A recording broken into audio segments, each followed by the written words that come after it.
Hello everyone, welcome to the lecture series of Design and Analysis of Algorithms. In this video, we will begin with another application of greedy algorithms, that is interval partitioning problem. So let's begin. Now, we have seen one problem of greedy algorithms, that was interval scheduling problem, जिसमें हमने देखा था कि अगर हमारे पास multiple request है in the form of time intervals and उनको schedule करने के लिए हमारे पास एक सिंगल रिसोर्स गिवन है. Now we have to schedule all those request such that कोई भी दो रिक्वेस्ट आपस में ओवरलैप ना कर लो. तो अगर वहाँ पे ओवरलैपिंग रिक्वेस्ट होती थी तो हम एक को एक्सेप्ट कर लेते थे एंड एक को रिजेक्ट कर देते थे. That was interval scheduling problem. Now the case is कि अगर हमारे पास एक रिसोर्सेज के बजाय मल्टीपल रिसोर्सेज अवेलेबल हैं and we have to schedule all the request that are given to us, but now the case is that we have to schedule all the requests but using as few resources as possible, right? So वहाँ पे interval scheduling problem में हमें maximize करना होता था number of requests को जो हम schedule कर पाएँ. interval partitioning problem में हमें minimize करना है number of resources को जिनको हम use करेंगे to schedule all our requests. क्योंकि हम यहाँ पे partition कर रहे हैं अपने सारे intervals को across multiple resources, hence the name of the problem is interval partitioning problem. Right? Now, interval scheduling problem में basic constraint था कि अगर हमारे पास कोई भी दो request आपस में overlap कर रहे हैं तो आप एक को accept कर लो and एक को reject कर लो. Right? Interval partitioning problem में क्या होगा, अगर हमारे पास overlapping request है तो हम इन overlapping request को using same resource तो schedule नहीं कर सकते. तो जहाँ पे भी हमारी रिक्वेस्ट ओवरलैप कर रही है आप एक को एक रिसोर्स दे दो और दूसरी रिक्वेस्ट को दूसरा रिसोर्स दे दो. So basically in the case of overlapping request हम ऐसा नहीं करेंगे कि उन्हें रिजेक्ट कर दिया, बट हम उन्हें शेड्यूल कर देंगे using a different resource. Right? So interval partitioning problem के केस में हम एक और पैरामीटर यूज करते हैं which is known as the depth. अब डेप्थ का क्या मतलब होता है? डेप्थ का मतलब होता है किसी भी पर्टिकुलर पॉइंट ऑफ टाइम पे मैक्सिमम नंबर ऑफ रिक्वेस्ट जो आपस में कॉन्फ्लिक्ट कर रही हो उसको हम कहते हैं डेप्थ. अब इसको एग्जांपल से समझते हैं. नाउ लेट्स से ये हमारे पास टाइमलाइन गिवन है and we have different request that are given to us.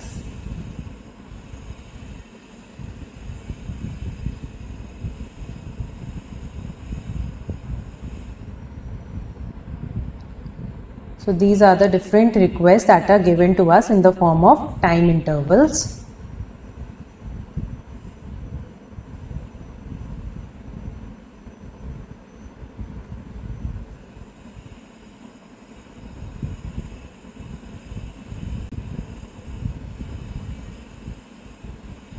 Now let's understand what do we mean by depth. किसी भी point of time पे हम देखेंगे maximum कितनी request आपस में overlap कर रही हैं, right? Now let's number these requests first. Let's call it A, let's call it B, C, D, E, F, G, H, I, J and K. And this is the timeline starting from 0 to some n value. Now let's say अब हम अगर इस point of time पे देखें, ना इस point of time पे हम देख रहे हैं कि दो रिक्वेस्ट आपस में कॉन्फ्लिक्ट कर रही हैं. अब हम इन दोनों को सेम रिसोर्स तो दे नहीं सकते, राइट? तो हमने इसको लेट्स से रिसोर्स दे दिया एज 1 और सी रिक्वेस्ट को हमने रिसोर्स दे दिया एज 1 एंड एफ रिक्वेस्ट को दे दिया रिसोर्स एज लेट्स से 2. अब अगर हम इस पॉइंट ऑफ टाइम पे देखें तो इस पॉइंट ऑफ टाइम पे डेप्थ क्या थी? 2 थी. इस पॉइंट ऑफ टाइम पे अगर हम देखें एक ये 1 सी रिक्वेस्ट कॉन्फ्लिक्ट कर रही है, एफ रिक्वेस्ट कॉन्फ्लिक्ट कर रही है एंड आई रिक्वेस्ट कॉन्फ्लिक्ट कर रही है. 3 रिक्वेस्ट आपस में कॉन्फ्लिक्ट करी तो तीनों को हम डिफरेंट रिसोर्स से शेड्यूल कर देंगे. 1 और 2 तो रिसोर्स तो हमने ऑक्यूपाई कर लिया है, आई को हम लेट से दे देते हैं रिसोर्स 3. सो इस पॉइंट ऑफ टाइम पे डेप्थ क्या है? 3. नाउ कमिंग टू लेट से दिस पॉइंट,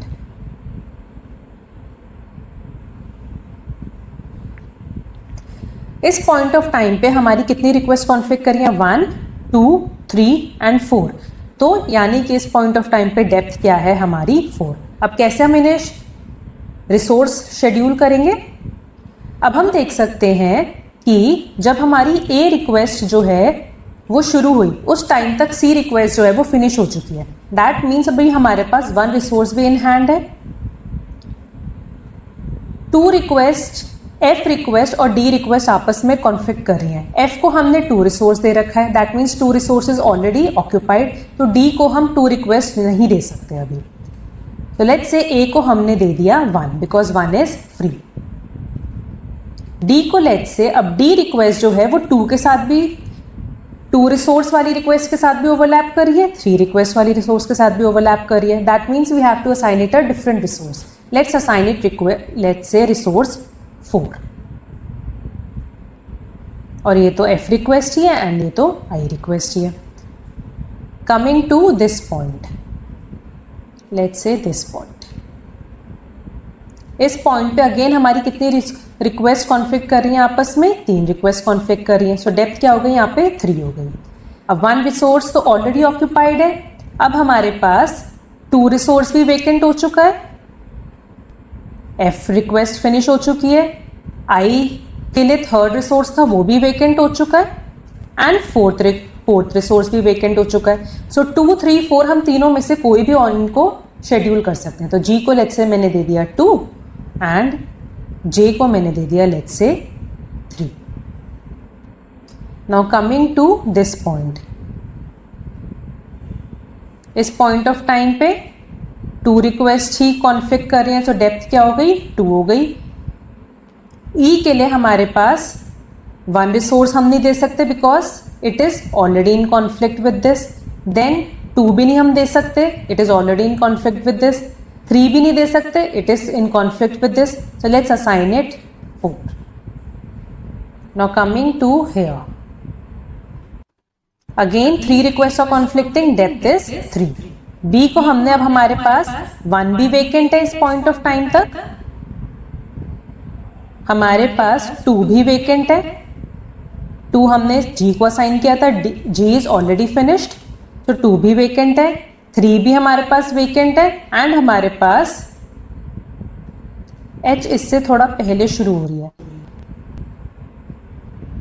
बी रिक्वेस्ट के लिए हमारे पास रिसोर्स 4 भी अवेलेबल है। सो 1, 2, 3, 4 में से हम इसे कोई भी असाइन कर देते हैं। लेट्स से मैंने 1 कर दिया। अब एच के लिए हम देख सकते हैं एच और ई आपस में कॉन्फ्लिक्ट कर रही हैं, तो 4 हम नहीं दे सकते, लेट्स से इसको 2 दे दिया एंड इसको हमने दे दिया लेट्स से 3। सो इस यूजिंग दिस एग्जाम्पल हमने देखा कि किसी भी पॉइंट ऑफ टाइम में हम कितने रिसोर्सेज असाइन कर रहे हैं रिक्वेस्ट को, जितनी हमारी डेप्थ है। एंड डेप्थ क्या है? मैक्सिमम जितनी रिक्वेस्ट कॉन्फ्लिक्ट कर रही होंगी at any point of time उतने रिसोर्सेज हमें चाहिए, या फिर that will be the depth of our problem. So now the claim is कि इंटरवल पार्टीशनिंग प्रॉब्लम में, किसी भी instance of interval partitioning problem में हम देखेंगे कि हमें किसी भी पॉइंट पे कितने रिसोर्सेज चाहिए। We need the number of resources that is at least the depth of the set of intervals. जितनी हमारी डेप्थ होगी या जितने रिसोर्स, जितनी रिक्वेस्ट हमारी कॉन्फ्लिक्ट कर रही हैं किसी भी पॉइंट ऑफ टाइम पे, उतने रिसोर्सेज हमें चाहिए उन सारी रिक्वेस्ट को शेड्यूल करने के लिए। Now how can we prove this? Suppose set of intervals have depth d, right? Now अगर let's say set of intervals की depth d है, let's say depth for example for instance 5 है, तो अगर depth 5 है that means I1, I2, I3, I4 and I5 ये सारी request जो हैं ये कॉन्फ्लिक्ट कर रही हैं। That means they are all passing over a common point in our timeline, right? And अगर ये सारी रिक्वेस्ट कॉन्फ्लिक्ट कर रही हैं at that point of time, that means all of them have to be scheduled using a different resource. So let I1, I2, I3 up to let's say ID all pass over a common point, which means all of them have to be scheduled using a different resource.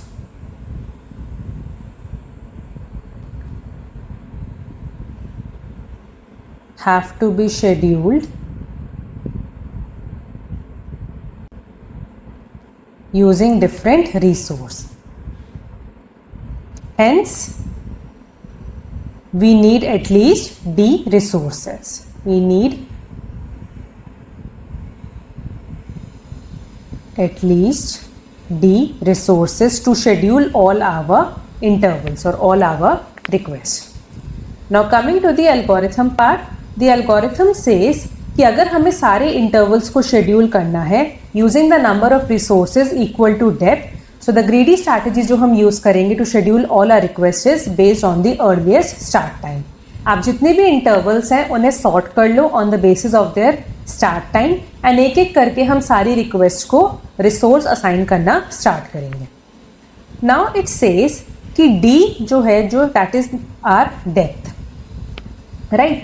So depth हम क्या करेंगे, जो भी हमारी depth होगी, let's say अगर for instance मेरी depth है 5 किसी भी point, let's take the value of D as 5. तो हम क्या करेंगे, हम जितनी भी हमारे इंटरवल्स हैं उन सारे इंटरवल्स को एक नंबर असाइन करेंगे from this set 1, 2, 3, 4 and 5. So basically जो भी हमारी डेप्थ होगी उस डेप्थ तक हम नंबर्स असाइन कर लेंगे इन आर सेट और उस सेट में से हम नंबर्स या लेबल्स असाइन करेंगे to all of our request that are given to us to be scheduled, right. So basically we assign a label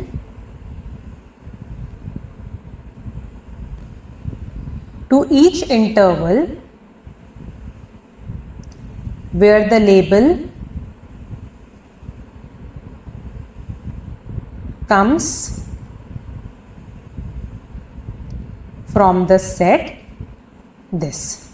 तो जो भी आपकी डेप्थ होगी उसके बेसिस पे आप एक सेट डिज़ाइन कर लोगे और उसमें से नंबर्स असाइन करोगे to each of the intervals to schedule your request such that कि जो ओवरलैपिंग इंटरवल्स हैं उन्हें क्या असाइन हो, डिफरेंट लेबल या डिफरेंट नंबर असाइन हो. Now let's take an example to understand this. For instance हमें ये एग्जांपल गिवन है जिसमें हमारे पास सारे इंटरवल्स हैं passing over a common timeline और हमें इन सारी रिक्वेस्ट को शेड्यूल करना है using our greedy strategy that is based on earliest start time. तो सबसे पहले हम क्या करेंगे, हम सारे इंटरवल्स को सॉर्ट कर लेंगे on the basis of earliest start time. तो सबसे पहले हम सॉर्टिंग स्टार्ट करते हैं. सबसे पहले आता है इंटरवल 3. इंटरवल 3 के बाद आता है, अब 1 और 6 सेम ही टाइम पे स्टार्ट हो रहे हैं तो आप किसी को भी ले सकते हो, 1 को भी ले सकते हो, 6 को भी ले सकते हो. लेट्स से पहले हमने 1 को लिया, देन 6 को लिया. उसके बाद स्टार्ट हो रही है job 4, then job 2, then job 7, then job 5 and then job 8. So first is sorting all of our jobs on the basis of their start time. अब किसी भी पॉइंट ऑफ टाइम पे हम डेप्थ देख लेते हैं. नाउ हमें पता है इस पॉइंट ऑफ टाइम पे लेट्स से 2 डेप्थ इज 2, इस पॉइंट ऑफ टाइम पे भी डेप्थ 2 है, इस पॉइंट ऑफ टाइम पे डेप्थ 3, इस पॉइंट ऑफ टाइम पे भी डेप्थ क्या है 3. सो हमें पता है किसी भी पॉइंट ऑफ टाइम पे यूजिंग दिस ग्राफ हम देख सकते हैं depth can not be greater than 3. किसी भी पॉइंट ऑफ टाइम पे 3 रिक्वेस्ट से ज़्यादा आपस में कॉन्फ्लिक्ट नहीं कर रही हैं. सो डेप्थ इज 3. सो हमने ये सेट ले लिया फ्रॉम 1, 2 एंड 3. तो अब हम क्या करेंगे, सारी रिक्वेस्ट को एक एक नंबर असाइन करना स्टार्ट करेंगे और या फिर एक लेबल असाइन करना स्टार्ट करेंगे from this set such that जो ओवरलैपिंग इंटरवल्स हैं they are assigned a different number और a different label. So let's start assigning labels to our intervals. सबसे पहले स्टार्ट हो रही है जॉब 3. So जॉब 3 को हमने लेट्स से लेबल असाइन कर दिया एज 1. जॉब 3 को असाइन हो गया लेबल 1. अब जॉब 3, 1 और 6 तीनों आपस में कॉन्फ्लिक्ट कर रही हैं. सो यानी कि 1 और 6 को अब आप 1 तो असाइन नहीं कर सकते रिसोर्स, हमें 1 और 6 को कोई दूसरा नंबर असाइन करना होगा. लेट्स से हमने इसको असाइन कर दिया 1 को लेबल 2 एंड 6 को असाइन कर दिया label 3. Now coming to this point of time, अब जब रिक्वेस्ट 4 स्टार्ट हुई, रिक्वेस्ट 4 के स्टार्ट होने पे रिक्वेस्ट 1 ऑलरेडी फिनिश हो चुकी है, दैट मीन्स हमारे पास 2 भी वेकेंट है एंड हमारे पास 1 भी वेकेंट है. तो दोनों में से हम इसको कोई भी असाइन कर सकते हैं लेबल। लेट्स से इसको हमने असाइन कर दिया लेबल 1। अब आफ्टर 4 आई जॉब 2। जॉब 2 के लिए हम देख सकते हैं जॉब 2 कॉन्फ्लिक्ट कर रही है जॉब 4 के साथ, तो 1 तो हम इसको असाइन नहीं कर सकते। देन 2 भी हमारे पास वेकेंट है, 3 भी वेकेंट है, सो लेट्स से इसको हमने असाइन कर दिया 2। After job 2 comes job 7। Job 7 conflict कर रही है 2 और 4 दोनों के साथ, तो ना हम 1 असाइन कर सकते ना 2 असाइन कर सकते, इसको असाइन कर दिया label 3। Then comes job 5। Job 5 is in conflict with 2 and 7, यानी कि ना आप 2 असाइन कर सकते ना आप 3 असाइन कर सकते, सो लेट्स से इसको हमने असाइन कर दिया 1। 5 कॉन्फ्लिक्ट कर रही है 8 के साथ, तो आप 1 नहीं असाइन कर सकते। 2 भी हमारे पास वेकेंट है, अब 3 भी वेकेंट है, तो लेट्स से 2 हमने इसको असाइन कर दिया। सो दिस इज हाउ हम हर एक इंटरवल को एक लेबल असाइन कर देंगे where the label comes from the set D. And how is this set decide? जो भी आपकी डेप्थ है टिल दैट नंबर हमारे नंबर्स होंगे in that set, and overlapping intervals को हम असाइन कर देंगे a different number. So this is how we partition our different intervals across multiple resources, and that's how they are scheduled. Now we have to prove the optimality or the correctness of our algorithm.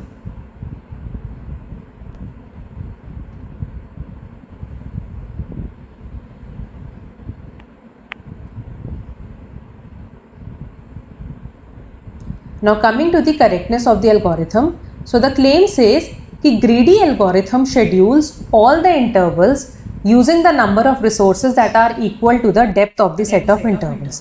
तो ये हम already देख चुके हैं कि हमें उतनी ही resources चाहिएंगे जितनी हमारी डेप्थ है। Now how we will prove this? Now let's prove this by contradiction. Let's say कि greedy algorithm जो है वो यूज़ कर रही है more than d resources. Greedy algorithm uses more than d resources. Let's say greedy algorithm uses d plus 1 resources.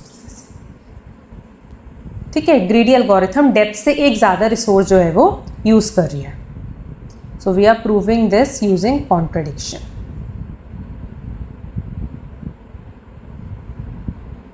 Now अगर greedy algorithm जो है वो यूज़ कर रही है more than D resources, let's say अगर हमारे पास ये कुछ सेट ऑफ जॉब्स है,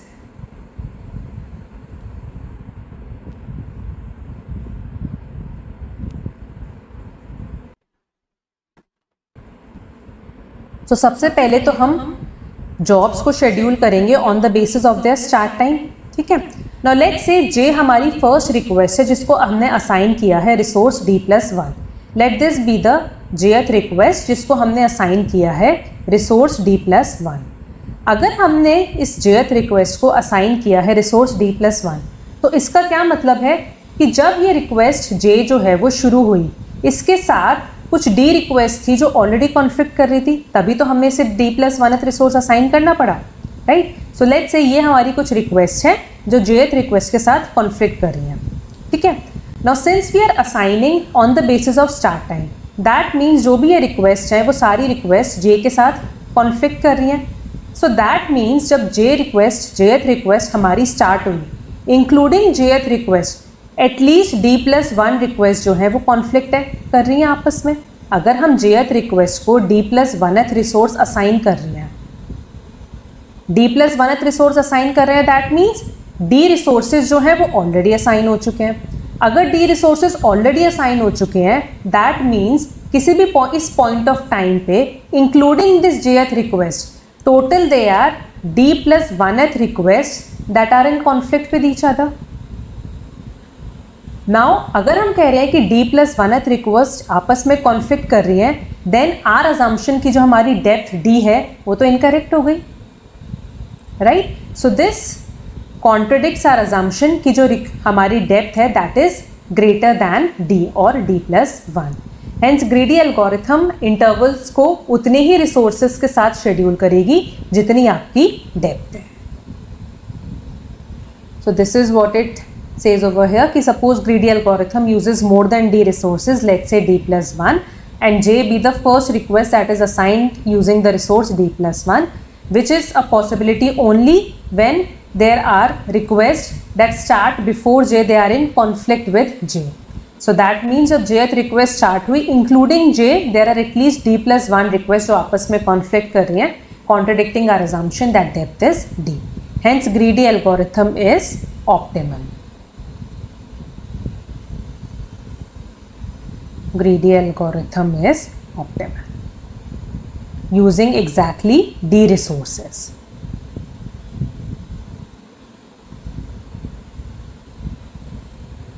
Now there is another claim of the algorithm which says कि if we use the greedy algorithm above, हर एक interval जो हमारी प्रॉब्लम में गिवन है will be assigned a label.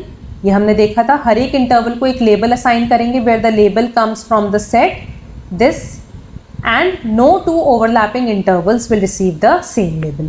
तो ये भी हम देख चुके हैं. Let's say कोई भी इंटरवल हम कंसिडर करते हैं, let's say ij interval, right? Now ij interval से पहले let's say there are t intervals in the sorted order that overlap the ij interval. That overlap ij interval. That means कि हमारी ij request है let's say ये वाली, और इससे पहले कुछ t इंटरवल्स हैं जो इसके साथ ओवरलैप कर रहे हैं. सो दैट मीन्स ij के लिए जो हमें इंटरवल चाहिए प्लस जो हमारे t इंटरवल्स हैं, टोटल कितने हो गए? t plus 1 intervals including ij. ये 3 इंटरवल्स तो पहले से हैं और ये ij वाला इंटरवल, ये ऑलरेडी t इंटरवल्स हैं प्लस 1 ij इंटरवल. टोटल कितने इंटरवल्स हो गए? t plus 1. अब जो हमारे t plus 1 इंटरवल्स है उतनी हमारी क्या होगी? डेप्थ होगी at that point of time, right? So यानी कि t इंटरवल्स को हम असाइन कर सकते हैं d minus 1 resources, right? t plus 1 interval का क्या मतलब हो गया? यही हमारी डेप्थ के इक्विवेलेंट होगा. दैट मीन्स t इंटरवल्स को हम असाइन कर सकते हैं d minus 1 लेबल, राइट? तो जब ij इंटरवल की बारी आएगी उस इंटरवल तक हमारे पास एक ना एक लेबल ज़रूर बचेगा जो हम ij इंटरवल को असाइन कर सकते हैं, राइट? सो दैट मीन्स जितने भी हमारे इंटरवल्स होंगे इन आर ग्रीडी एल्गोरिथम, कोई भी इंटरवल ऐसा नहीं होगा जिसके लिए हमारे पास लेबल असाइन करने के लिए ना हो. हर एक इंटरवल के लिए हमारे पास कोई ना कोई लेबल तो ज़रूर होगा. And overlapping intervals they will also not receive the same label. Y?